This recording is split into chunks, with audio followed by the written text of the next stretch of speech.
Hello, hello, hello, hello. Happy Monday, everybody. Happy Monday. Hey, Miss Dolores. Hello there. How are you? Unconventional. Hello there. Hey, Teresa. Deja. Ooh, hello, hello, hello. I hope you guys are having a great Monday so far. Hey, Riley. Hello, hello, hello. We are up and ready. I feel refreshed. I feel what is it? What is it? Re-energized and ready. Hey Janicia. Hello there. And ready for today. Hey Mr. Soso. Shalom. Hello there. I hope you guys had a great weekend. Casso, I hope you guys had a really great weekend. I didn't do much. I kind of relaxed, chilled, did a lot of cleaning, spring cleaning. Have y'all started y'all spring cleaning yet? Because I sure have.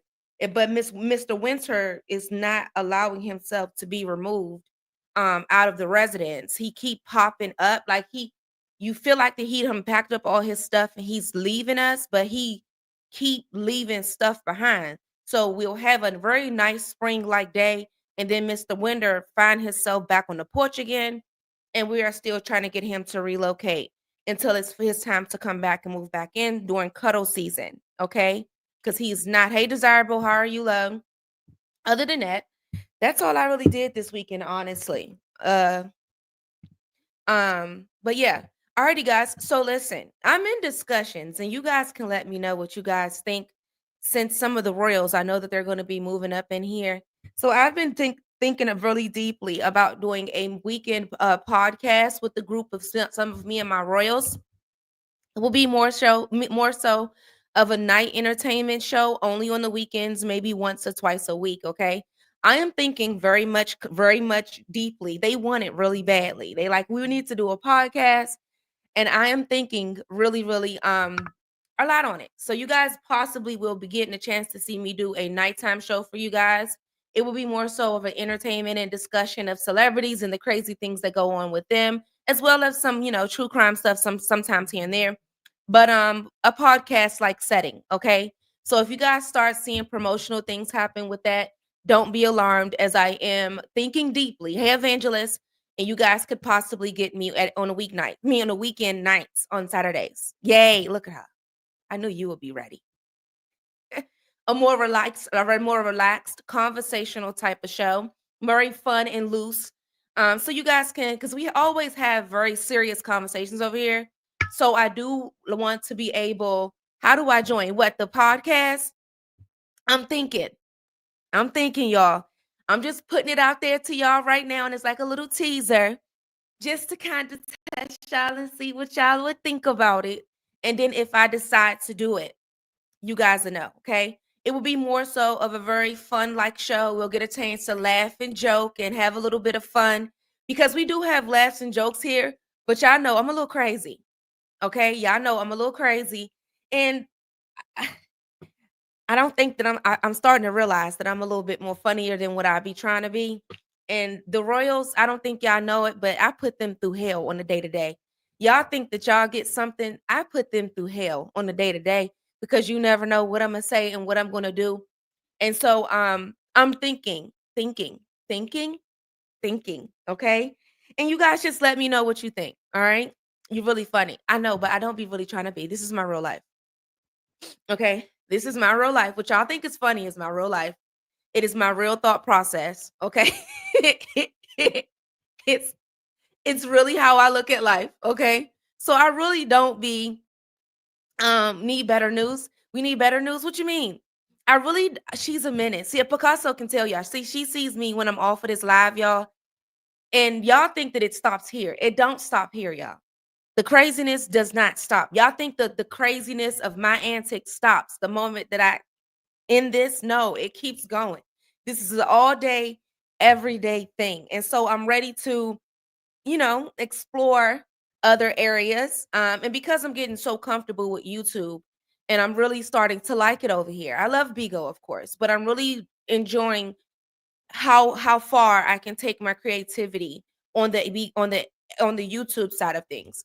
So yeah, I'm thinking, okay? He always has the jokes. We're possibly gonna have to give Mr. Soso a segment. Mr. Soso's daily jokes of the day on the podcast. We possibly gonna have to give him one of those segments where he submit his jokes in the show. My thoughts, it will be more so of a call in. You guys will be able to call in and give your thoughts and perceptions of topics in which we discuss. So this show would allow you guys to be a part of the show. Okay. Along with the co-hosts that I will be having. And it will be a well-rounded co-host panel. Myself, Picasso, she's an artist. Love Spell, she's very much a socialist, loud. You know that loud auntie that screams for nothing and everything is such a joyful moment. That's what she gives. Tay, she's very much relaxed and laid back, straight shooter. And then you have my brother LaFlair. He's everything that you would think of the brother that he's here. He's with us. He's here. He's alive. He's breathing. But the question is he here? That's the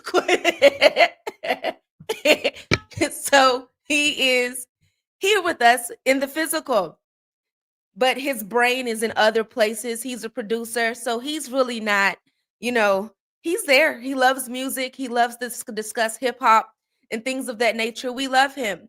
But the question remains, is he here? Picasso, she's the artist. She paints.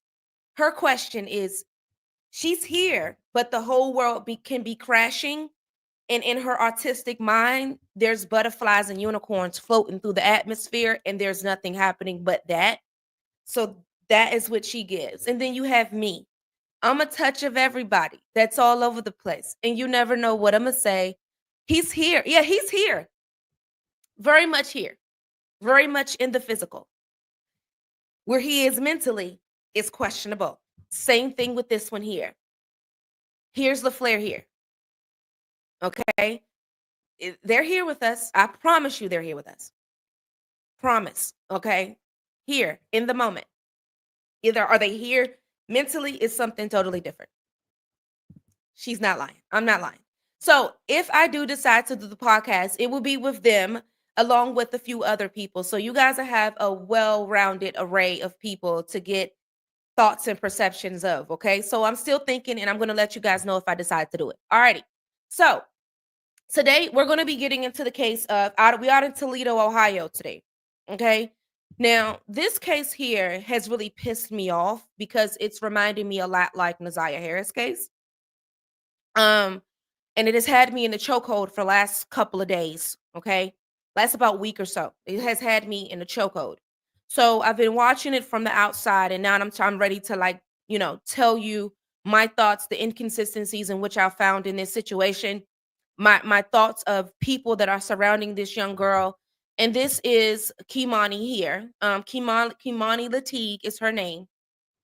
And her story is it's definitely similar. Okay.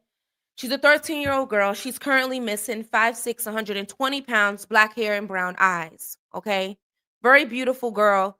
When they first put her pictures out, what really struck me at the very beginning is family members were putting up pictures as if she was still elementary school, fifth or sixth grade. Okay. As if she was, no, I want to say third, fourth grade. Okay. Because the pictures were not current pictures. So if it wasn't for the people on social media saying, where is a current picture, we would still be circulating old pictures of Keimani. Okay. That is the first thing that kind of struck my nerve when you're asking people to help her and you're not putting out the proper photos. And it makes me feel like, and it made many people question, do you guys even have any current pictures of her? Okay. That's the first thing that kind of struck my nerve. So she was last seen on the 2900 block of Elm Street out in North Toledo, Ohio, and she is considered endangered and missing, and there is an active ongoing investigation. And if anybody have any tips, you are to call 419-255-1111. I'm going to say that again just in case. 419-255-1111. For those of you who do not know, whenever you call and make a tip, you can also remain anonymous and let them know that you do not want your name, identity, or anything connected to this case, and they will do so. Okay? So let's get into the detailed timeline of this case. All right? So there is some inconsistencies in the timeline as well, which we're going to go over. So Dorothy Latigue, this is Keimani's grandmother, grandmother. There's a lot of who is she in reference to Keimani. Okay, so Dorothy is being brought to us as her grandmother, and she says that she left for work for overnight shift, and Keimani is left home alone at the house on Elm Street. Okay. Now, Keimani is what you would consider a latchkey kid, where she goes and she may enter the home and no one is there. No adults will be at the house. So at 10 p.m., it is said that Keimani's father had then went to the home, and there was some reports of a phone call where Keimani had called to say that she was a little bit afraid, feeling like that someone was trying to come into the house. All right. So the father says that he dropped her off at the house and he stayed there very much briefly. So late in the evening, the exact time is unclear. Keimani calls her father and reported that it seemed like that someone was trying to come into the house. Her father and his cousin had then arrived at the home, and he claims that he stayed at the house for about an hour, leaving at around 12:30 a.m. However, another account also states that the father was away for 4 hours, raising concerns about the timeline. So there is some conflictions about how long he was there and what happened when he got there. It's a lot of conflicting timelines into that part of the story. Okay. So on March the 18th, Tuesday morning, early morning hours, the times is unconfirmed, that is conflicting as well. No known sightings of Keimani after her father had left. There is no video footage showing her leaving the house, according to the neighbors. Meanwhile, there are cameras that are on neighbors' home that literally face the house, but there is nothing showing her leaving or coming or going from the house. After 9 a.m., Dorothy Latigue had returned from work and found the house in a disarray. She says that the front door was unlocked, the gas stove was left on, filling the home with gas. Keimani's glasses, which she cannot see without, are on the couch. Her underclothes are by the couch as well, and her pajamas are near the dining room floor. Dorothy then states that she is highly suspicious since only she and Keimani lives there with 2 dogs. We're going to get into the consistencies into that as well. So Dorothy then calls Keimani's school and learns that she never showed up for class, which there is some inconsistencies in that as well, which we're going to go over. So the grandmother also files a missing person report with the Toledo police at around 11:55 a.m. So the investigation findings, the home being in disarray, of course, which shows signs of foul play, the gas stove being left on, creating a dangerous environment, and no forced entry as the door was unlocked. Keimani's personal clothing, as well as it is stated that there was some bloody clothes and gloves that was found in a trash can outside of the house that was seized by the detectives. The underwear that Keimani had previously had on had not been located as of yet, and a random pair of underwear was turned over to the detectives by Dorothy. Okay, now why these things were handed over, I'm not sure, but that's what was handed over. So you also have the father's account, who initially he claimed that he stayed there for an hour, and later accounts say that he stayed there for about 4 hours. Neighbor surveillance footage reportedly does not show Keimani leaving the home, and an unperson. So here is the inconsistency about who lives at this house, because it's not just Keimani, her, and these in 2 dogs. It's actually Keimani, her, and a woman and a man, okay, that lives in this home. And she put it out there as if it's just her, Keimani, and the 2 dogs. Okay.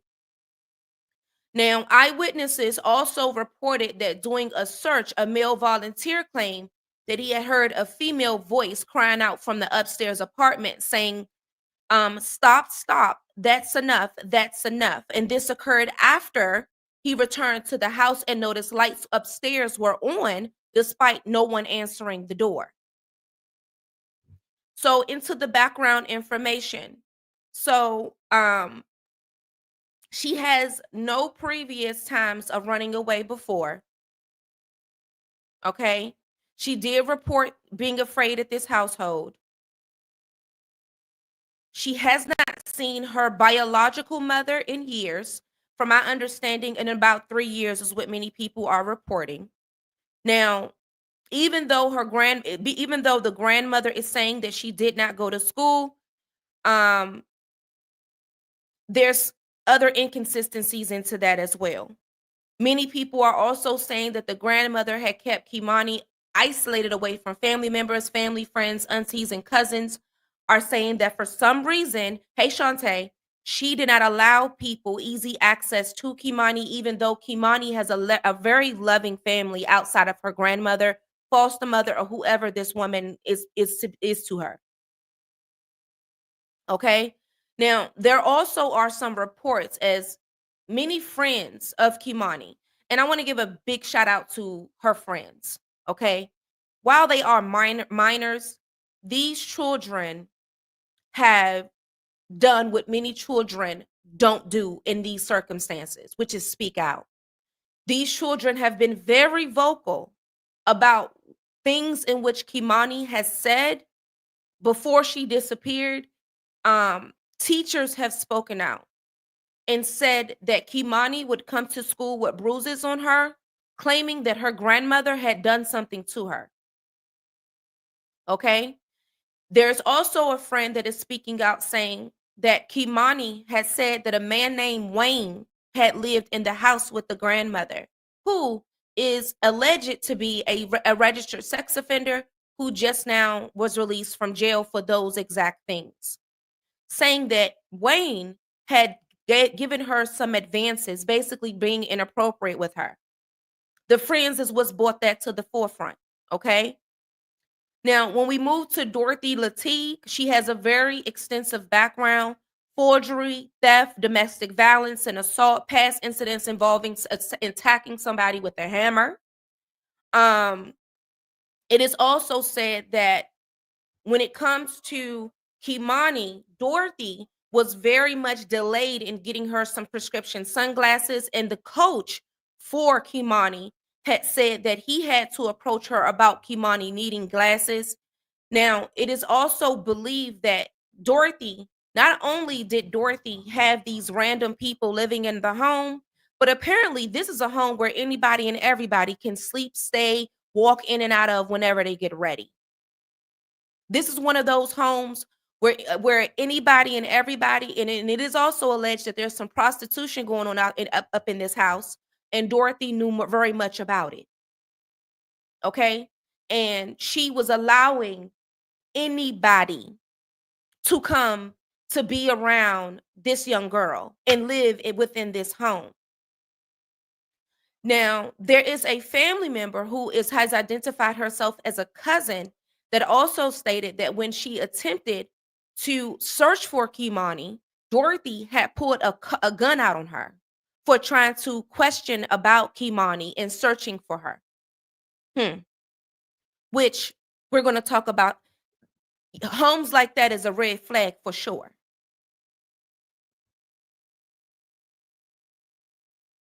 Now, on Keimani's father's side and the allegations that is connected to him, he was not able to get custodial rights of Keimani, of course, because of his legal background.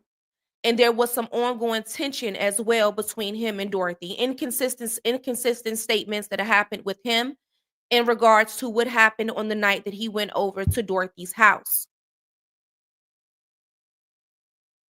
Now, when it comes to the key points in this investigation, we of course have the bloody clothes, no security footage, and we also have Dorothy saying that it's apparently just her, Keimani, and um two dogs, but in fact it's her, Keimani, Wayne, okay? And then you also have a woman who is living there as well. Now, this said woman also tries to dress self up as Keimani's biological mother on the news. That's how bold she was. She tried to dress herself up as being her guardian when in fact she's not. From my understanding, this said woman is supposedly having some form of a relationship with Keimani's father.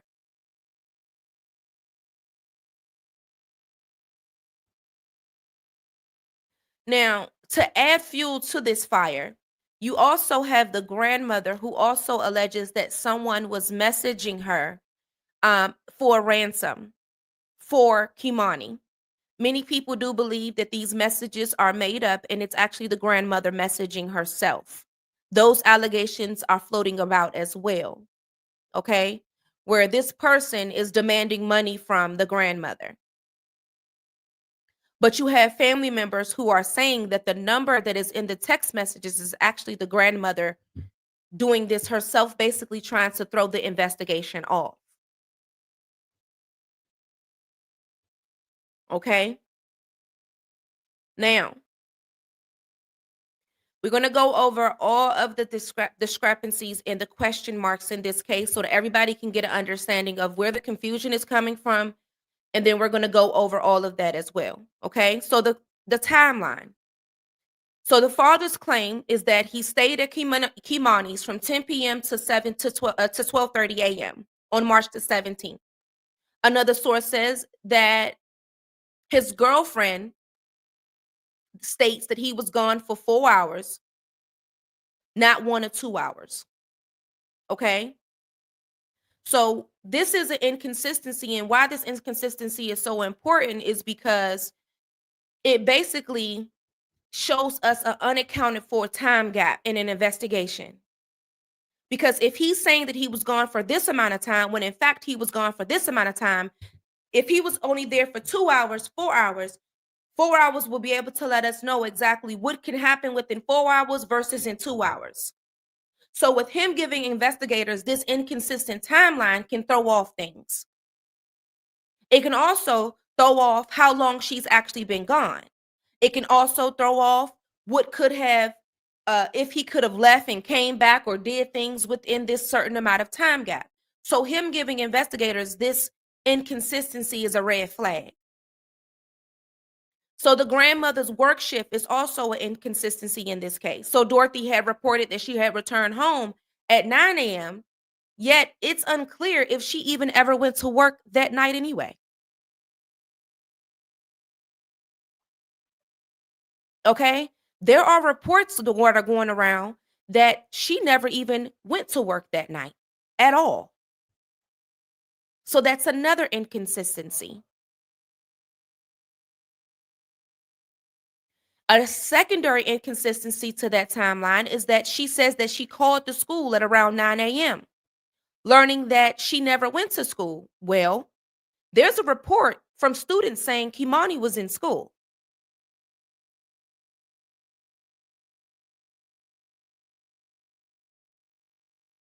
They're saying that Keimani was in fact in school on Monday.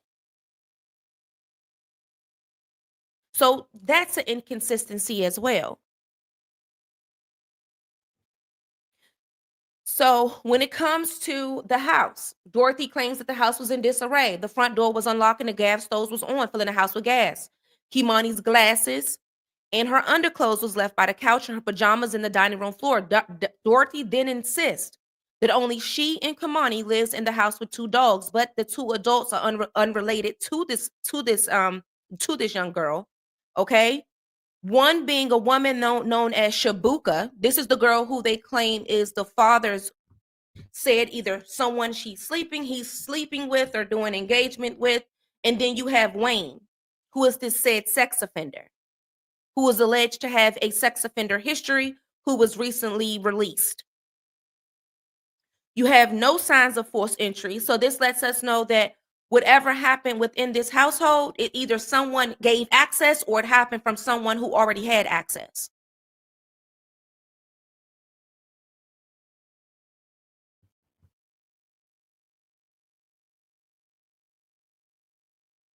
Now, another inconsistency is the surveillance footage. From my understanding and from many reports is that there's houses that is surrounding this house that you should have been able to see a clear sight if Keimani ever left this house at any point by foot.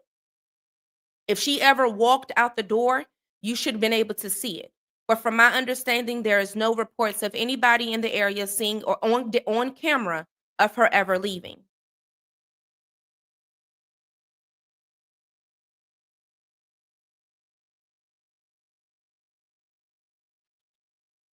I also question, okay, Dorothy has also provided a random pair of underwear, okay? That is questionable to me as well because unless these was her last underwear that she had on, okay, it would be pointless. Unless it would be for DNA.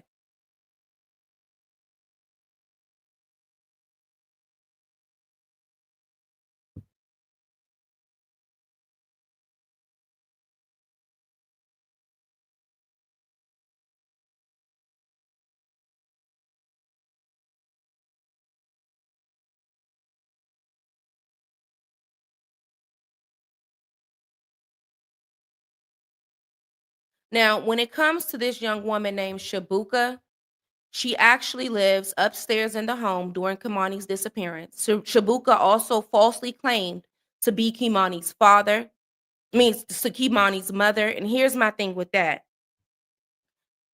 With this woman doing this right here, it seems it's either one or two things. Either you're trying to assist somebody, hey Kawania, either you're trying to assist somebody or you're playing a role that you know ain't yours. You know this isn't your role and you know this isn't your seat. So I don't know why you would get your tail up on anybody's news station, anybody's interview, and think that you can represent yourself as somebody's mother, and you're not. Especially during an investigation where a young girl is currently missing and you guys are in here lying. Y'all are throwing more lies than anything that I've ever seen. When it comes to this grandmother, you're disgusting. And I see a lot of people saying the grandmother has nothing to do with this. The grandmother has nothing to do with this. I'm sorry. Any woman that will let anybody go to and fro in her home of these type of people walking in from the streets, and then you're isolating her from everybody else in the family, it leads me to believe that things are going on within that household that should not be going on. And I don't see children coming to social media to say that you threw this little girl down the steps and you beat her for nothing. I don't see children coming to social media saying that this girl would come to school with bruises on her and her grandmother did it for nothing. I wouldn't be surprised if this comes out to be a case where you were allowing people to come into that home to do things to her, and the reason why you isolated her was to ensure that nothing was to come out or leak out about what was going on. Because these babies ain't lying. One kid speaking out is one thing, two kids speaking out is another. But when you got three, four kids speaking out with the same story, that's something totally different. It's something totally different. It makes me wonder if you have sold this girl.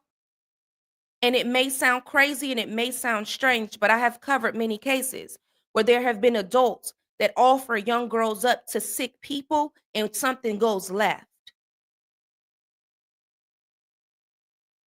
Something goes completely left.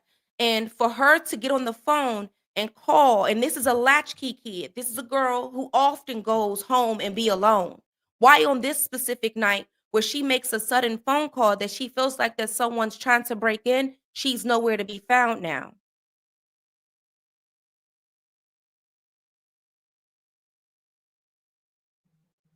She's nowhere to be found now. And the last people to ever see this young girl is the grandmother, the father, this said cousin, whoever lived in that house. It's always someone close. So I would hate for it to come out that this girl here with any inappropriate things that either was happening and she got up and ran away, or inappropriate things was happening and something went left on that particular night. Because there are people that are saying that the grandmother never went to work that night.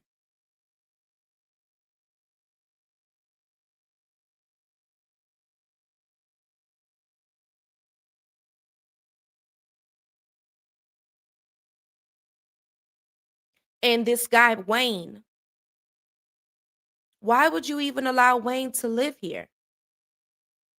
From my understanding, this is one of those houses, guys, where anybody who's anybody from a prostitute to a pimp to a drug addict can stay at Miss Dorothy's house.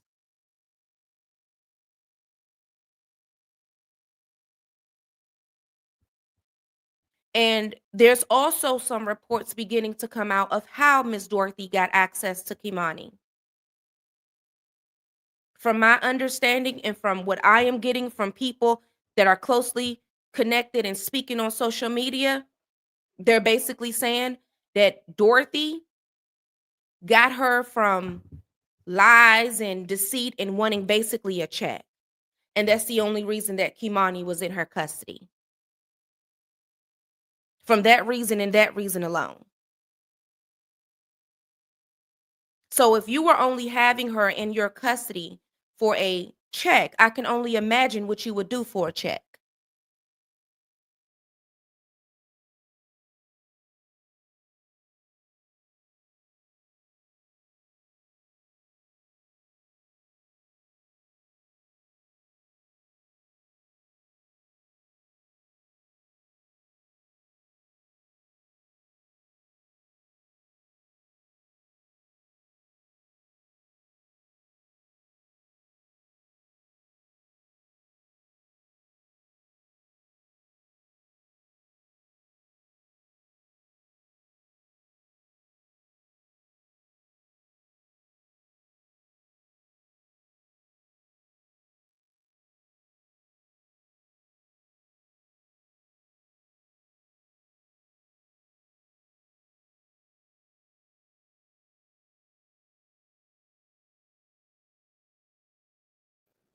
Okay, there we go.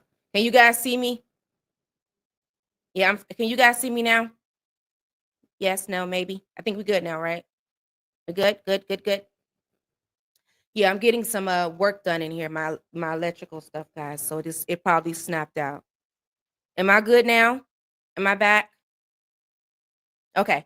So I can only imagine on the type of things that this child was enduring in this household, because if you would only get her for a check, I wouldn't be surprised if you were allowing people in this house for just a check. And it may sound sick, but I've covered some really sick cases.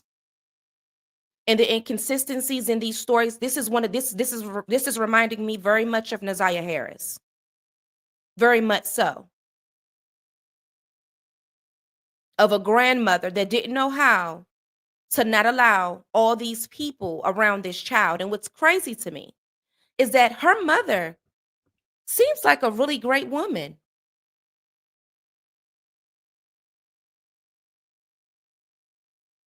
It seems like that you her mother seems like she made when she probably ran into some rough edges in the beginning of things. But if you have done some faulty things to get access to Keimani, you possibly took this child in a very illegal type of way. But I see through this like I've never seen through nothing before.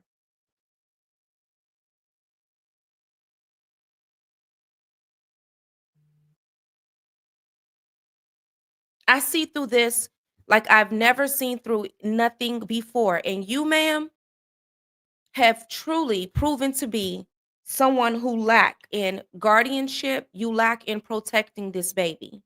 And I pray that she just got up and ran away. But I will tell you guys that the father right now is wanted, okay? They're wanting him right now because of the inconsistencies in his story. The inconsistencies in his story, they are now wanting to arrest the father, okay? Due to those inconsistencies alone, i.e., the time lapse, i.e., how long did he go to the house? How long did he go to the house? How long did he stay at the house? So, and what happened on that particular night is why they want him. Now, I did it when I looked at very inconsistent. This TV is going through the motions back there, ain't it? Very inconsistent in his story. Very much so. But a part of me feel like that whatever he did or whatever happened, grandma knew. Either she knew, she witnessed, or it's something that has been getting dragged along for a long period of time and something went left. But this is not something that happened overnight. It's just not. It's just not because there's teachers that have spoken out about Keimani and how she would come to school. One teacher said that she would come to school with bruises on her. She was telling friends that her grandmother threw her down the steps and was hitting on her, and how her grandma was always yelling at her and things of that nature. And I would hate for them to uncover that Miss Dorothy, the same woman who has a violent background, who a family member has said and had someone vouch for them to say that she pulled a gun on this woman when she was searching for Keimani. I would hate for them to come out to say that Keimani was used as a pawn for your sick behavior that you had going on in that household.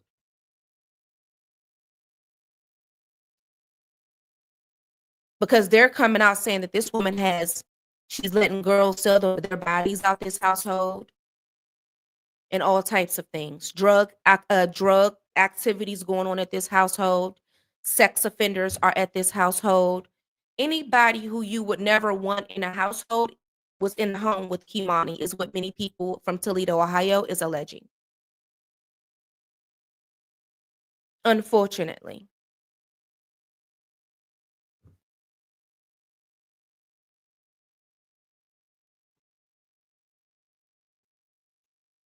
Grandma wasn't. Hey, Mary Johnson, how are you?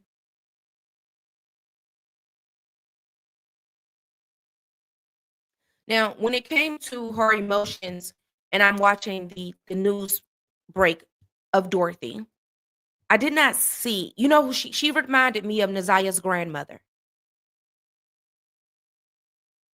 There was not a tear in sight. She was emotionless when it came to, and the same feeling that I had when it came to Nazia's grandmother is the same feeling that I had when I watched Nazia's. The same thing. It was the same thing, the same body language. It was the same thing. And I was looking for some form of emotion, some form of anger. I was looking for any of that in her, and I did not get it.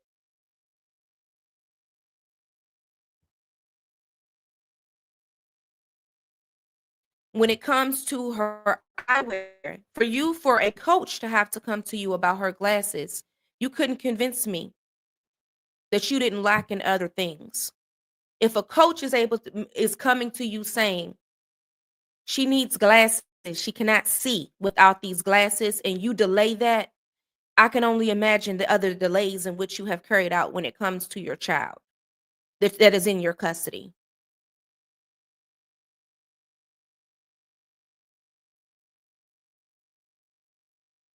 Your narrative have shifted many times throughout this entire thing. Doesn't go with this either. It's a lot of things that don't make sense. He said that evil folks can't let children alone and let them have a chance at a good life. Yes, it does. And it seems to me that I'm breaking up. It's because my electricity is being worked on, so it's probably messing with my internet right now. Am I still breaking up, guys? My electricity is being worked on right now. Hey, Tay. Let me see. Give me 1 second, guys.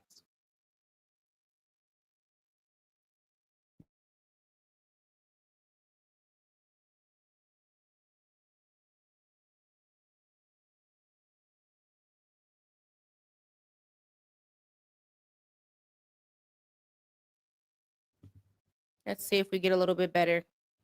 I just switched to another router. We got about 2, 3 in here. It's blurry. Okay, hold on.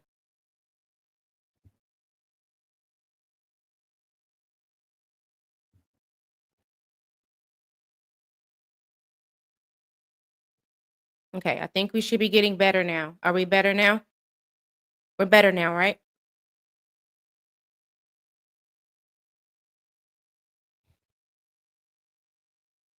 Better, better.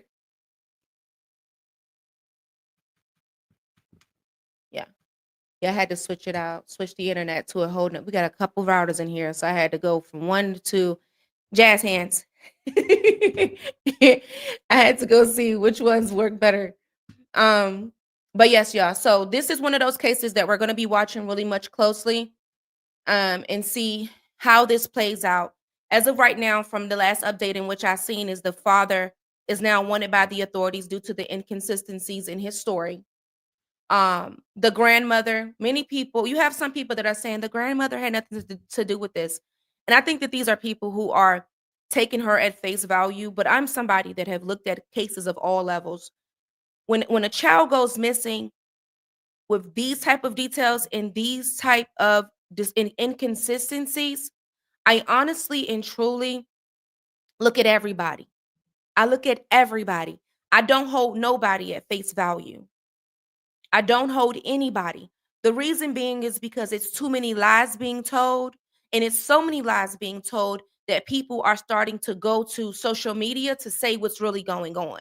Anytime that I see students starting to talk about and teachers starting to talk about, but teachers, you guys kind of made me upset too, because if there are students that are reporting that this child was coming to school with bruises on her, I want to know if there was any CPS cases or any type of CPS reports, because I have not seen that as of yet either. So I really want to know if you guys ever went to the authorities about the bruises that you guys have seen on her, or the things in which students are saying. There's also some students that are going to their parents about what they had seen on Keimani and things of that nature, and marks that they have seen, or things in which Keimani has told them about the household. Um, and so I do have, it's too many lies, and too many inconsistencies. Was it reported? That's what I have not seen. I have not seen if the authorities were contacted prior to this. I'm really hoping that this baby just ran away and got tired of just what was going on in his household. But the isolation that the grandmother kept her in, it makes me look at her a little strange, because what are you hiding that you have to isolate her from everybody else? You're collecting a check for her anyway. What are you hiding that you did not want family, friends, and loved ones to see her? What was going on in this household? And were you at work or not?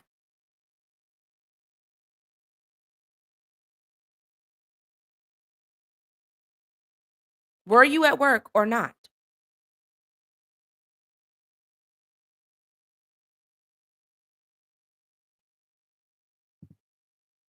I'm at the point where sugarcoat and she doesn't work anymore. I don't think this one I don't think that this lady was at work. I believe that some Kimani felt like somebody was either watching her, or either she saw somebody watching her. Hey Chris, or she felt like something wasn't right.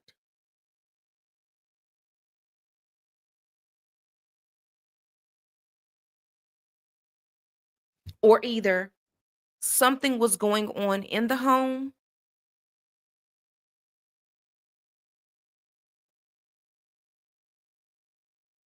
But that text message hold more weight than what I mean, that connection with her dad holds more weight than what we think. But there was something that made her feel that way. And why would he say that he was there for this amount of time while family members and people in the household are saying that he was there, that the timeline is different. It was longer.